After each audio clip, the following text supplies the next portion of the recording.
Shalom, everyone, from the Integral House of Israel. We're going to be going over the third Aliyah from Parashah Tetzaveh.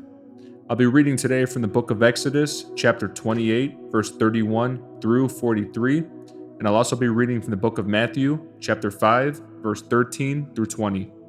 Additional clothing for the priests. Make the robe that is worn with the ephod from a single piece of blue cloth, with an opening for Aaron's head in the middle of it. Reinforce the opening with a woven collar so it will not tear. Make pomegranates out of blue, purple, and scarlet yarn, and attach them to the hem of the robe, with gold bells between them. The gold bells and pomegranates are to alternate all around the hem. Aaron will wear this robe whenever he ministers before the Lord, and the bells will tinkle as he goes in and out of the Lord's presence in the holy place. If he wears it, he will not die. Next, make a medallion of pure gold and engrave it like a seal with these words, "Holy to the Lord." Attach the medallion with a blue cord to the front of Aaron's turban, where it must remain. Aaron must wear it on his forehead, so he may take on himself any guilt of the people of Israel when they consecrate their sacred offerings. He must always wear it on his forehead, so the Lord will accept the people. Weave Aaron's patterned tunic from fine linen cloth. Fashion the turban from this linen as well. Also make a sash and decorate it with colorful embroidery. For Aaron's sons, make tunics, sashes, and special head coverings that are glorious and beautiful. Clothe your brother Aaron and his sons with these garments, and then anoint and ordain them. Consecrate them so they can serve as my priests. Also make linen undergarments for them to be worn next to their bodies, reaching from their hips to their thighs.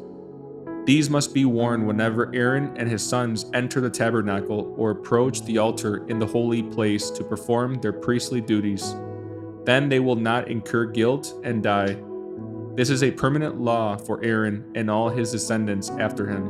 Next, I'll be reading from the book of Matthew, chapter 5, verse 13 through 20, teaching about salt and light.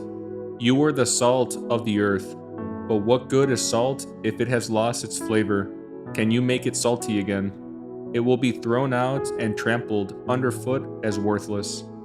You are the light of the world, like a city on a hilltop that cannot be hidden. No one lights a lamp and then puts it under a basket. Instead, a lamp is placed on a stand where it gives light to everyone in the house.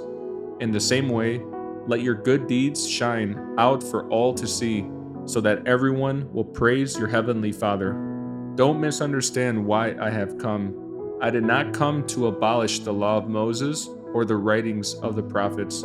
No, I came to accomplish their purpose. I tell you the truth, until heaven and earth disappear, not even the smallest detail of God's law will disappear until its purpose is achieved. So if you ignore the least commandment and teach others to do the same, you will be called the least in the kingdom of heaven. But anyone who obeys God's laws and teachings then will be called great in the kingdom of heaven. But I warn you, unless your righteousness is better than the righteousness of the teachers of religious law and the Pharisees, you will never enter the kingdom of heaven.